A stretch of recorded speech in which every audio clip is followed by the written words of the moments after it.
হৈছে হিবিক জাতি সমাজত অপ্ৰতাৰক বৰ্ষিনা বুকুলে বান্ধৈ মোৰ বিয়পি সঘনাই নাম লোৱালুই কৰিয়া ডেকা দল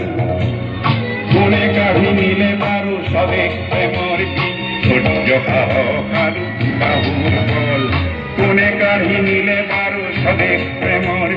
ধৈৰ্য সাহস আৰু বাহুৰ বল মই নাচিতে কৈছো মোৰ সঘনাই নাম লোৱালুই কৰিয়া ডেকা দল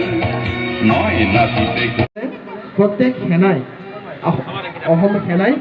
কাৰ মাৰিব পাৰে জাঠি মাৰিব পাৰে নাও বাব জানে আৰু মাটি খান্দিব জানে মই এনে গুণ ভাৰতৰ কোনো ৰাজ্যৰ কোনো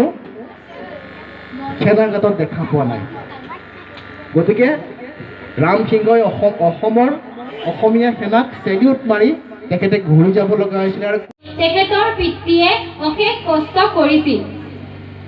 পিতৃৰ পৰা পোৱা অনুপ্ৰেৰণাৰ ফলস্বৰূপে লাচিত বৰফুকনে ৰাজনৈতিক অৰ্থনৈতিক সামৰিক আদি সকলো বিষয়তে পাৰ্গত হৈ আহোম ৰাজত্বৰ ইতিহাসত এখন সুকীয়া